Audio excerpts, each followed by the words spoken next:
దేవుని పరిశుద్ధ నామమునకు స్తోత్రం కలుగును గాక. హల్లెలూయా హల్లెలూయా. కూడి వచ్చిన మీకందరికీ, అలాగే మరి మైకు యంత్రాంగం ద్వారా వింటున్నటువంటి ప్రతి ఒక్క సహోదరునికి, సహోదరికి, వారి కుటుంబాలకు, వారి పిల్లలకు, ఈ చుట్టుపక్కల ప్రాంతంలో ఉన్నటువంటి ప్రతి ఒక్క కుటుంబానికి, వారి యొక్క బిడ్డలకు ఈ సాయంకాల సమయంలో మన ప్రభువును రక్షకుడైన యేసుక్రీస్తు వారి యొక్క దివ్యమైన నామంలో మా హృదయపూర్వక వందనాలు అందరికీ పేరు పేరుని తెలియజేస్తూ ఉన్నాం. చాలా మంచిది, చాలా చక్కని పాటలతో ఇప్పుడు దాకా మనం దేవుని యొక్క పరిశుద్ధమైన నామాన్ని స్తుతించాము, ఘనపరిచాము, కొనియాడాము.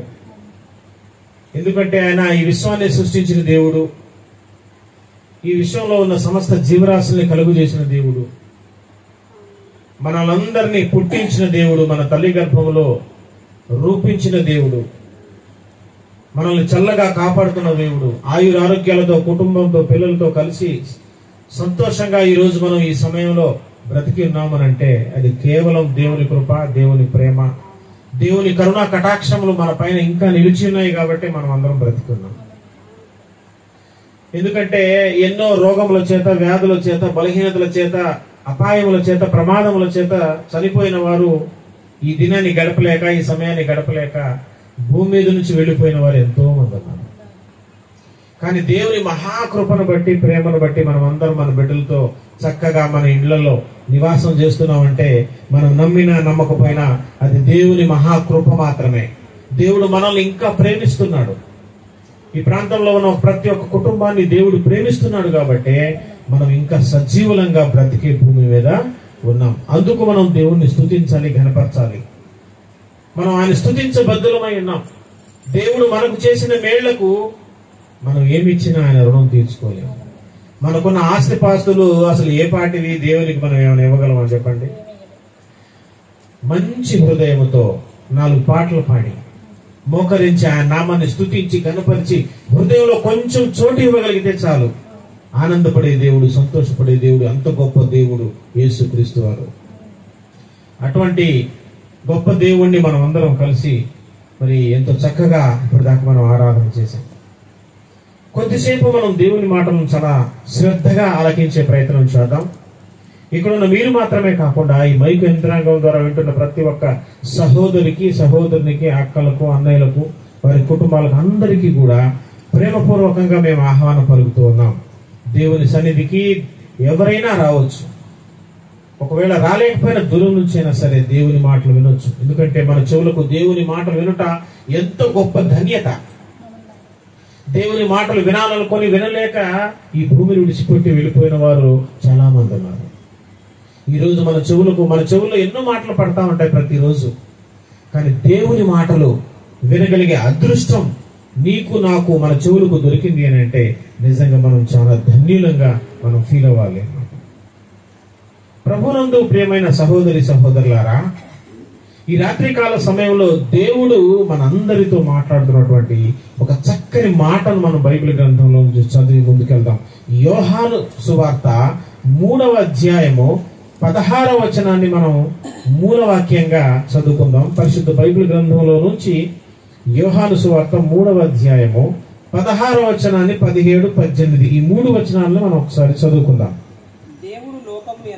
దేవుడు లోకమును ఎంతో ప్రేమించెను కాగా ఆయన అద్వితీయ కుమారుని యందు, కుమారునిగా పుట్టిన వాని యందు విశ్వాసముంచు ప్రతివాడు నశింపక నిత్య జీవం పొందినట్లు ఆయన అనుగ్రహించెను.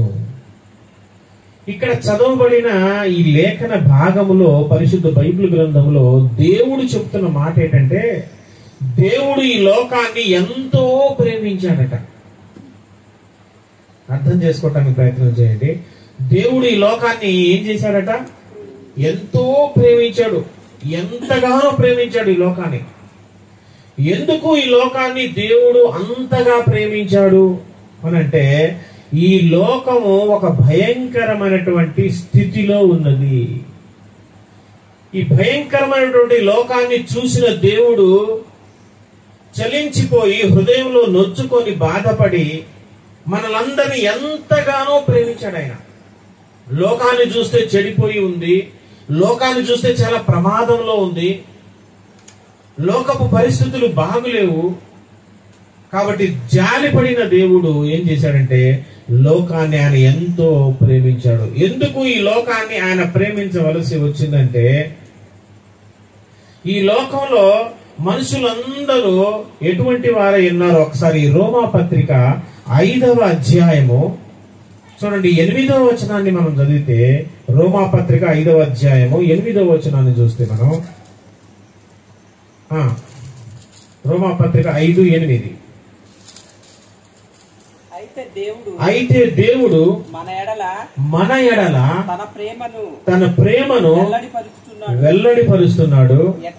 ఎలాగంటే మనం ఇంకను పాపులమై ఉండగానే క్రీస్తు మన కోసం చనిపోయాడు. ఇది దేవుడు తన ప్రేమను మన ఎడల వెల్లడిపరుస్తున్నాడు అంటే చూపిస్తున్నాడు. ఎలా చూపిస్తున్నాడంటే, మనమందరం పాపులమై ఉండగానే యేసు ప్రభువారు ఈ లోకానికి వచ్చి మన కోసం చనిపోయాడట. ఈ లోకాన్ని చూస్తే లోకంలో ఉన్న మనుషులందరూ పాపము చేసి ఉన్నారు. భయంకరమైనటువంటి స్థితిలో ఈ లోకం అంతా ఉన్నది. వీళ్ళు నశించిపోయే ప్రమాదం ఉన్నది. ఈ పాపము ద్వారా వచ్చే జీతం ఏంటంటే, అదే రోమాపత్రిక 6వ అధ్యాయము 23వ వచనంలో మనం చూస్తే, రోమాపత్రిక 6:23లో, ఏలయనగా పాపము వలన వచ్చు జీతము మరణము.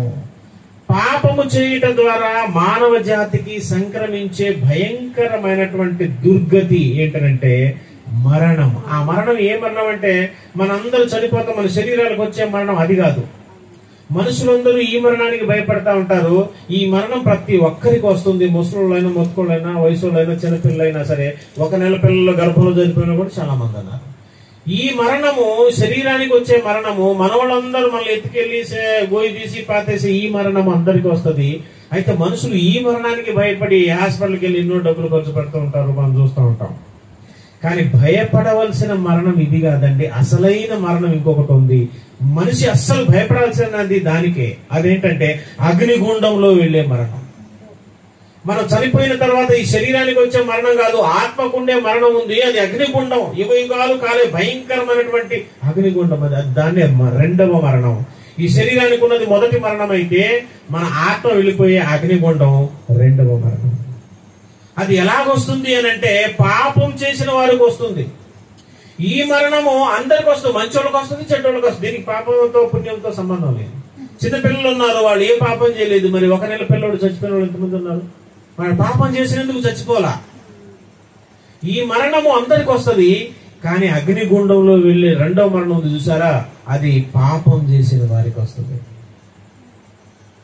దేవుడు మనకందరికి తెలిసిన చరిత్ర, మొట్టమొదటి భూలోకంలో ఈ భూమిని దేవుడు సృష్టించిన తర్వాత ఒక మొట్టమొదటి మనిషిని దేవుడు చేశాడు.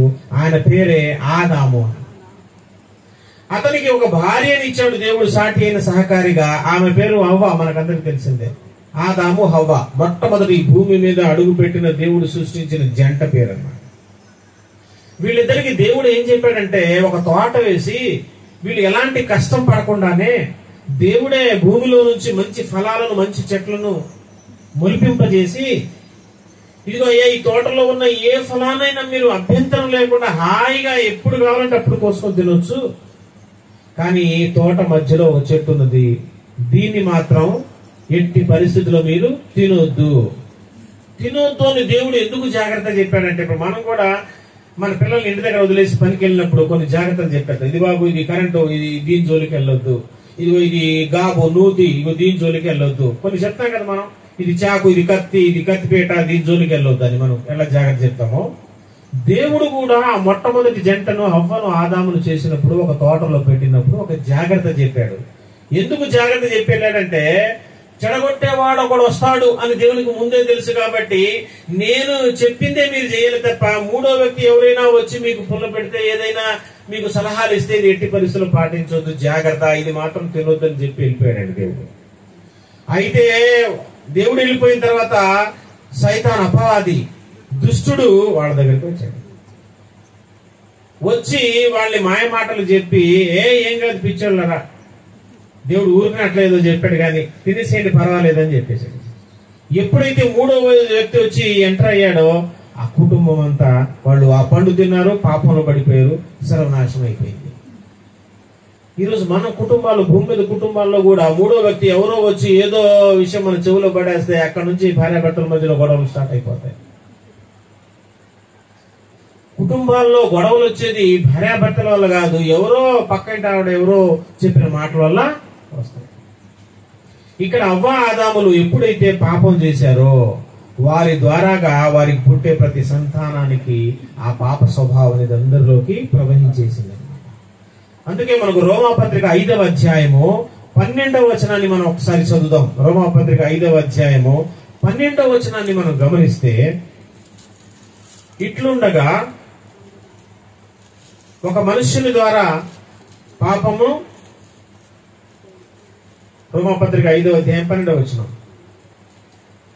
ఇట్లుండగా ఒక మనుషుని ద్వారా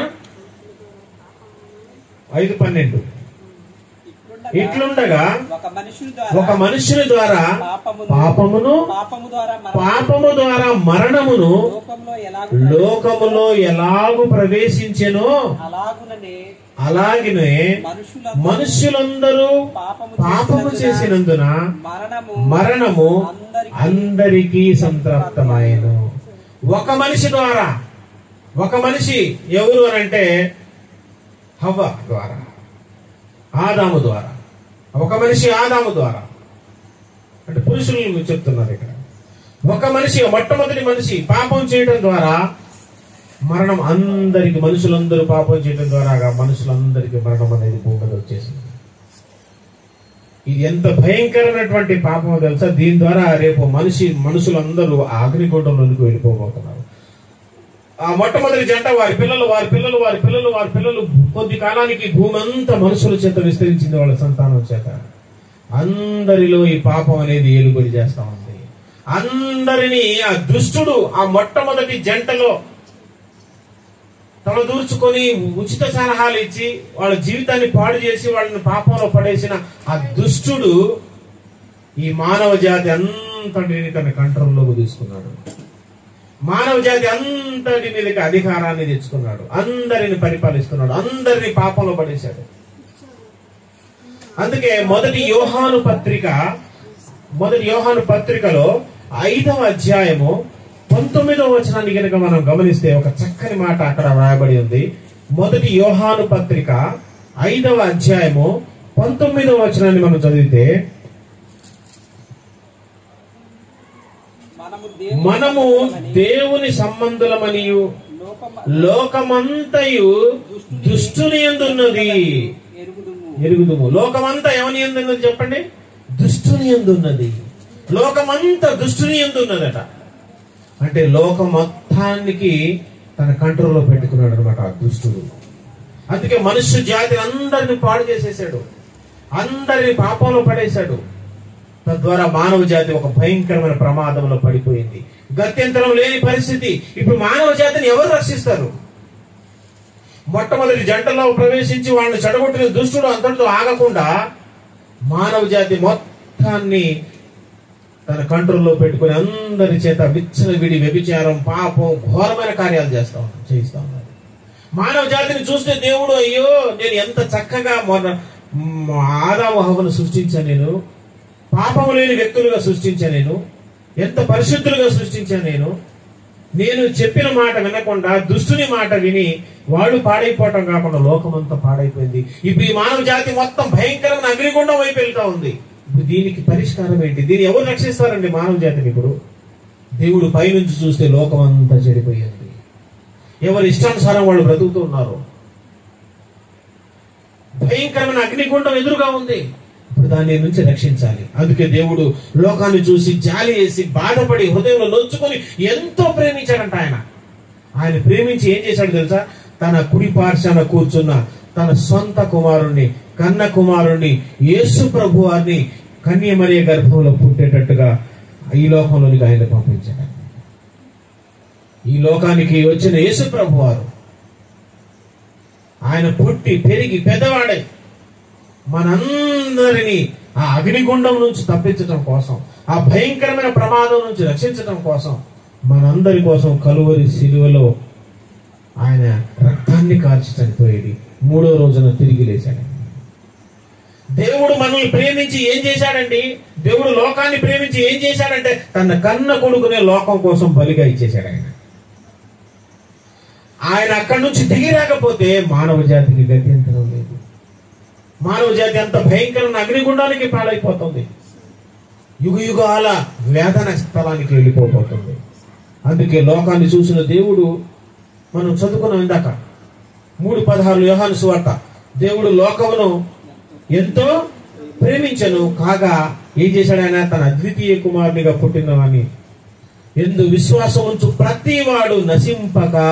ఆ మాట చూడండి.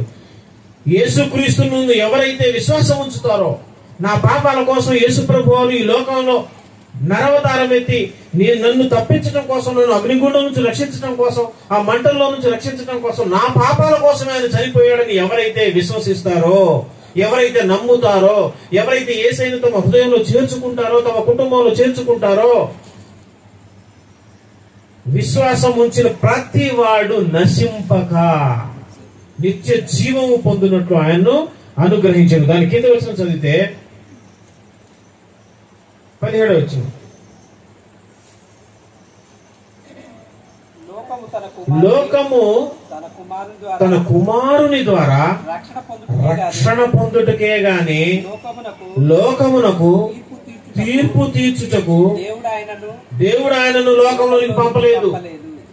దేవుడు ఆయన లోకంలోనికి పంపింది మనల్ని తీర్పు తీర్చడానికి కాదు, మనల్ని రక్షించడానికి. లోకము తన కుమారుని ద్వారా రక్షింపబడుటకే ఆయన పంపించాడు. అదండి ప్రేమ అంటే. తన కన్న కొడుకుని మన కోసం బలిచ్చాడు దేవుడు. ఇందులో ప్రేమ దాగి ఉన్నది. పాపులమైన మనల్ని ప్రేమించాడండి దేవుడు. నీచులమైన మనల్ని ప్రేమించాడండి దేవుడు. అసహ్యులమైన మనల్ని ప్రేమించాడండి దేవుడు. మనల్ని ప్రేమించిన దేవుడు మన అగ్నిగుండం వెళ్లకుండా మనల్ని అడ్డుకట్టేయటం కోసం, మనల్ని కాపాడి ఆ నిత్య జీవాన్ని, ఆ పరలోక రాజ్యాన్ని మనకు వారసులుగా, వారసత్వంగా ఇవ్వటం కోసం తన కన్న కొడుకునే ఈ లోకానికి పంపించాడు. తీర్పు తీర్చడానికి కాదు, అసలు మనం చేసిన పాపానికి ఆయన వచ్చి మనల్ని తీర్పు తీసి అగ్నిగుండంలో పడేయాలి. కానీ అలా చేశాడా? యేసుప్రభు వారు వచ్చింది మనం చేసిన పాపాన్ని బట్టి మనల్ని శిక్షించి అగ్నిగుండానికి పంపించడానికి వచ్చాడా? కాదండి, కాదు. మనల్ని రక్షించడానికి వచ్చాడు ఆయన. అందుకోసం ఆయన ఏం చేశాడు? మనం రక్షించాలంటే ఒక మెడిసిన్ తయారు చేశాడు ఆయన, ఒక టానిక్ తయారు చేశాడు. అదే ఆయన పవిత్రమైన రక్తం, సిలువలో కార్చిన ఆయన రక్తం. ఈ రోజు మానవ జాతి అగ్నిగుండం నుంచి తప్పించుకోవాలంటే యేసయ్య రక్తమునందు విశ్వాసం ఉంచి, యేసయ్య నామమునందు విశ్వాసం ఉంచి, మన హృదయంలో, మన కుటుంబంలో ఆయన్ని ప్రభువుగా స్వీకరిస్తే మనం వెళ్ళబోయే భయంకరమైన అగ్నిగుండం నుంచి తప్పించబడతాం. దుష్టుడు చాలా తెలివైన వాడు. ప్రతి మనిషిని పాడు చేస్తా ఉన్నాడు. ప్రతి మనిషి చేసే నీచమైన కార్యాలు జరిగిస్తా ఉన్నాడు. ఘోరమైన పాపములు జరిగిస్తా ఉన్నాడు. అలా పాపం చేసే వారందరూ పరలోక రాజ్యాన్ని పొందుకోలేరని పరిశుద్ధ బైబిల్ గ్రంథం చాలా చక్కగా వివరిస్తుంది. ప్రకటన గ్రంథము 21వ అధ్యాయము 8వ వచనంలో ఒక చక్కని మాట రాయబడింది. ప్రకటన గ్రంథం 21వ అధ్యాయము 8వ వచనం. పిరికివారును, అవిశ్వాసులను, అసహ్యులను, నరహంతకులను, వ్యభిచారులను, మాంత్రికులను, విగ్రహారాధికులను, అబద్ధికులందరూ అగ్నిగుండములో పాలు పొందుదురు. ఇది రెండవ మరణం. చూడు, ఎవరెవరు వెళ్తారో లిస్ట్ రాయబడి దగ్గర. పిరికి వారు వెళ్ళరట. పిరికి వారంటే ఏంటి? అయ్యో, నేను దేవుణ్ణి, నిజమైన దేవుణ్ణి నమ్ముకుంటే మా కులపొళ్ళను వెలివేస్తారేమో, లేదా మా కాలి వాళ్ళను వెలివేస్తారేమో, మా బంధువులందరూ దూరం అయిపోతారేమో, చుట్టాలన్నీ దూరం అయిపోతాయేమో. ఏమంటే సమాజానికి భయపడి, బంధువులకు భయపడి, నిజమైన దేవుణ్ణి అంగీకరించకుండా పిరికిగా బ్రతికే వాళ్ళు పరలోక రాజ్యానికి రారు అని దేవుని వాక్యం చెప్తాము. నరహంతకులు, హత్య చేసేవారు. ఈరోజు డబ్బు కోసం హత్య చేసేవాళ్ళు ఎంతమంది లేరు చెప్పండి? సొంత ఆస్తి కోసం అమ్మ నాన్నలు చంపేసిన వాళ్ళు ఎంతమంది లేరు? అన్నదమ్ములు చంపేసే వాళ్ళు ఎంతమంది లేరు? సెంటు భూమి కోసం కొట్టుకొని తెచ్చిపోయిన వాళ్ళు ఎంతమంది లేరు? సెంటు. అక్కడ మా సెంటు కాదు అసలు, కొంతమంది అయితే అసలు ఆ గజం భూమి కోసం సుప్రీంకోర్టు దాకా వెళ్ళిన వాళ్ళు ఉన్నారు. ఆ గజం భూమిలో ఒక కుర్చీ కూడా పట్టదు, ఒక మంచం కూడా పట్టదు. అక్కడ దేనికి పనికిరాదు కూడా, అది వదిలేసిన. కానీ దానికోసం అన్నదమ్ములు జీవితాంతం మాట్లాడుకోకుండా గొడవ వేసుకున్న వాళ్ళు చాలా మంది. డబ్బు కోసం తల్లిదండ్రులు హత్య చేసేవాళ్ళు, పిల్లల్ని హత్య చేసేవాళ్ళు మనం చాలా చూసాం. డబ్బు కోసం ఒక వ్యక్తి ఇద్దరు చిన్న చిన్న పిల్లల్ని వాళ్ళ భార్యని ఆ బ్రిడ్జి మీదకి తీసుకెళ్లి, ఇక్కడ తూర్పుగోదావరి జిల్లాలో అక్కడ జరిగింది, అది రావులపాలెం బ్రిడ్జి దగ్గర అనుకుంటాం. అక్కడికి వెళ్ళి ఆ ఇద్దరు పిల్లల్ని తల్లిని ఫోటోలు దిగుదామని తీసుకెళ్లి అక్కడ వాళ్ళందరినీ వరుసగా నిల్చోబెట్టి వెనక్కి తోస్తాడు ఆ గోదావరిలో. అయితే ఒక అమ్మాయి అక్కడ వేలాడబడి 3-4 గంటలు అక్కడే ఉంటే పోలీసులు ఒక అమ్మాయిని రక్షించారు. ఆస్తి కోసం, డబ్బు కోసం చిన్నపిల్లల్ని, కన్న పిల్లల్ని కూడా చంపేస్తారండి.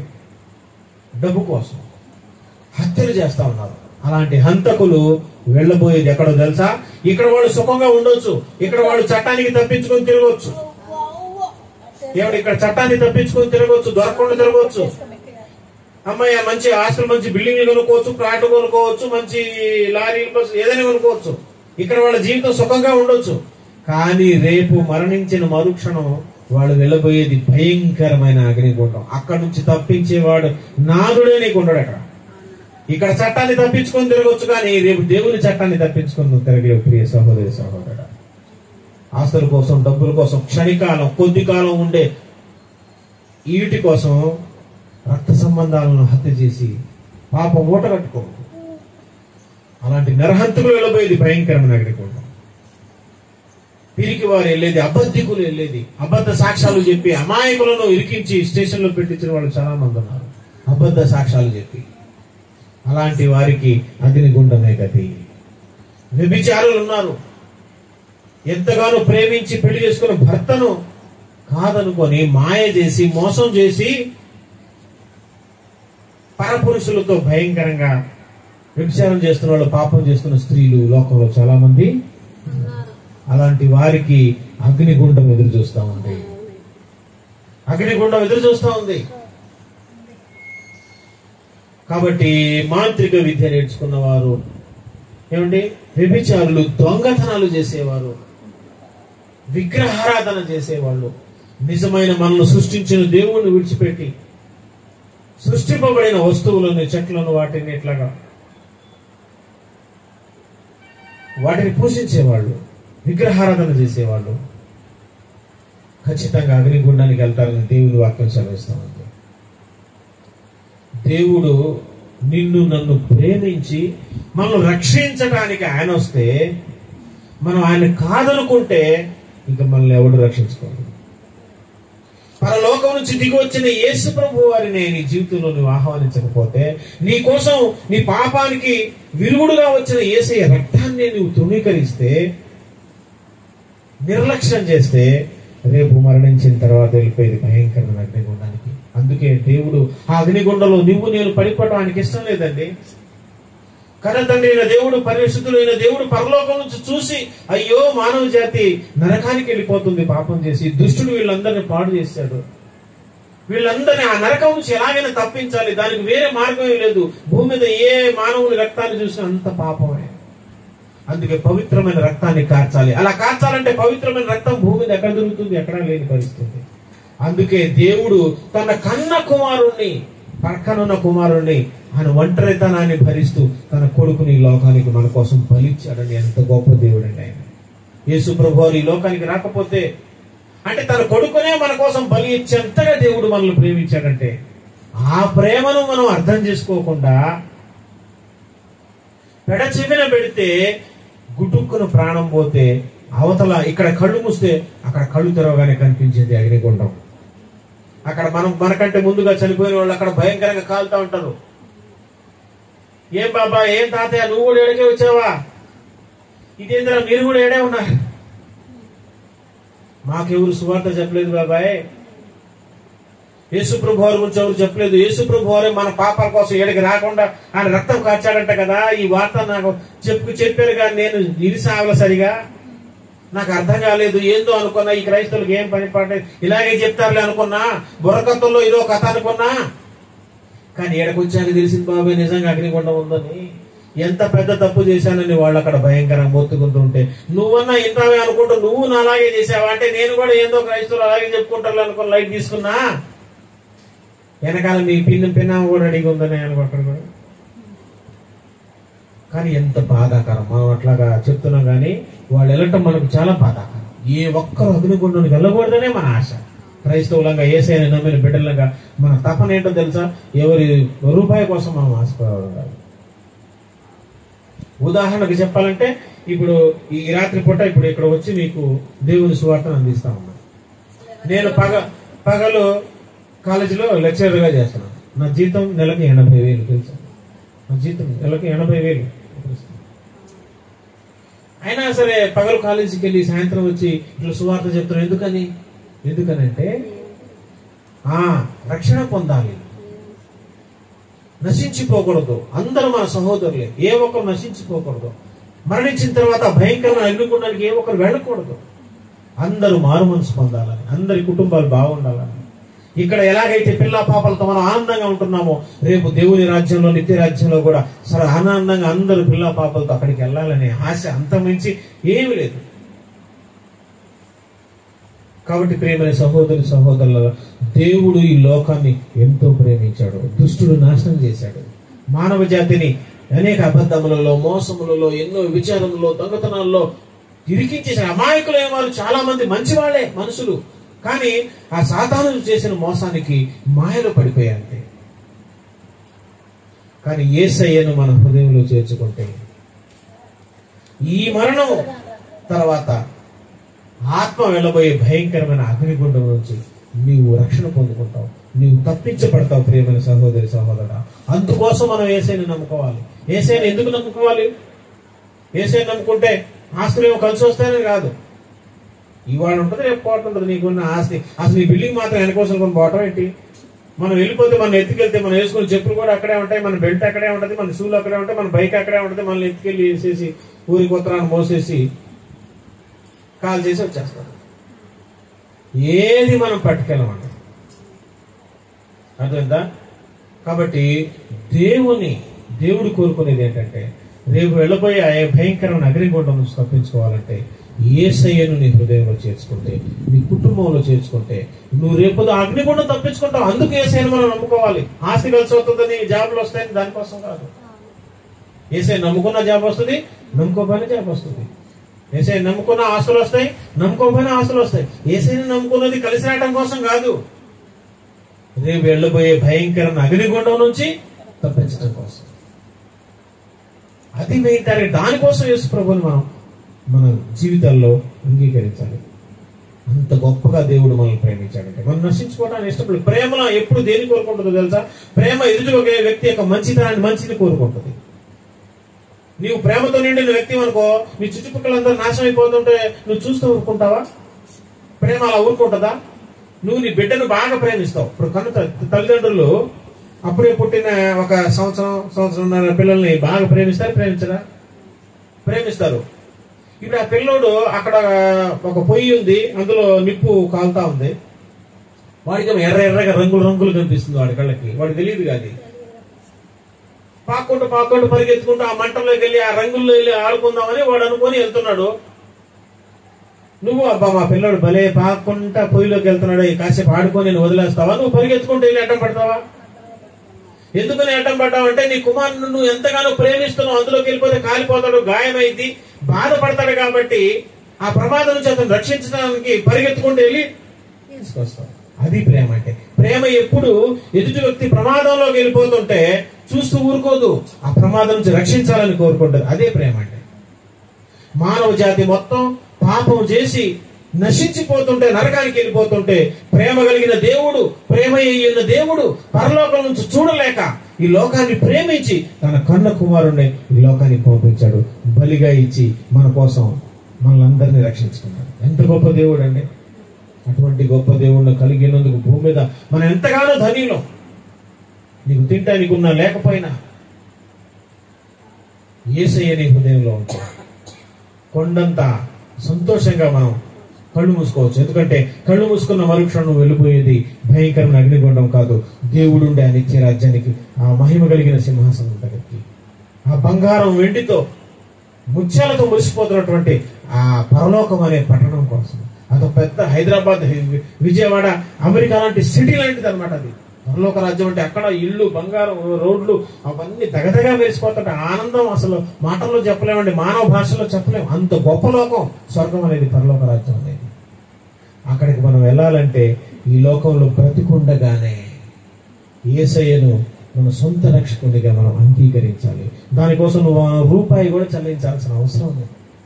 ఉచితముగా రక్షణ ఇవ్వటానికి యేసు ప్రభు ఈ లోకానికి వచ్చాడు. అందుకే యేసు ప్రభు ఈ లోకానికి వచ్చిన తర్వాత చివరికి ఒక మాట చూద్దాం. మార్కు సువార్త 1వ అధ్యాయము 14-15 వచనంలో యేసు ప్రభు వారు ఒక చక్కని మాట ఆయన బ్రతికుండగా చెప్పాడు. ఆయన మార్కు సువార్త 1వ అధ్యాయము 14-15 వచనంలో చూస్తే మనం, యోహాను చెరపట్టబడిన తర్వాత యేసు కాలము సంపూర్ణమై ఉన్నది, దేవుని రాజ్యము సమీపించి ఉన్నది, మారు మనసు పొంది సువార్తను నమ్మండి. ఇదే సువార్త, యేసయ్య గురించిందే. నువ్వు నరకాన్ని తప్పించుకోవడానికి యేసయ్య రక్తం అనే మార్గం చెప్తున్నావు. ఈ సువార్తను నమ్మండి, మారు మనసు పొందండి, మనసు మార్చుకోండి, జీవితాలు మార్చుకోండి, అందరిని అన్నదమ్ములాగా ప్రేమించండి. ఇప్పుడు మనం ఒక దగ్గర దొంగతనం చేసామంటే పాపం వాళ్ళు ఎంతో కష్టపడి చెమటోడ్చి దాచుకున్న సొమ్మే కదా అది. ఎంత కష్టపడితే వస్తుంది అది. నువ్వు దాన్ని అప్పనగా తీసుకెళ్లి దొంగతనం చేసి తీసుకొచ్చావంటే ఆ కుటుంబానికి ఎంత మోసం చేసి ఉంటావు. అలాంటి మోసగాళ్లకు పరలోక రాజ్యం లేదు. మనసు మార్చుకో ప్రియ స్నేహితుడా, నీ బ్రతుకు మార్చుకో. భర్త పిల్లలతో సంతోషంగా కలిసి ఉండు. భర్తను మోసం చేయొద్దు, అలాగే భర్త భార్యను మోసం చేయొద్దు. బ్రతికినంత కాలం ఒకరికొకరు నమ్మకస్తులుగా బ్రతకాలి. అది చూసి మన పిల్లలు నేర్చుకుంటారు, మనల్ని మాదిరిగా తీసుకుంటారు. మన జీవితాలు అస్తవ్యస్తంగా ఉంటే, ఇంట్లో ఒక జీవితం బయట ఒక జీవితం ఉంటే, మన పిల్లలు కూడా అలాగే తయారైపోతారు. మనసు మార్చుకో, మారు మనసు పొందు, రక్షణను నమ్మండి, యేసయ్యను నమ్మండి, అగ్నిగుండాన్ని తప్పించుకోండి. ఇదే యేసయ్య చెప్పిన సువార్త. ఈరోజు నేను చెప్పిన సువార్త కూడా ఇదే. కాబట్టి యేసునందు విశ్వాసం ఉంచండి, మీరు మీ ఇంటి వారు రక్షింపబడతారు. దేవుడు మనకందరికీ సహాయం చేయను గాక. ఆమేన్.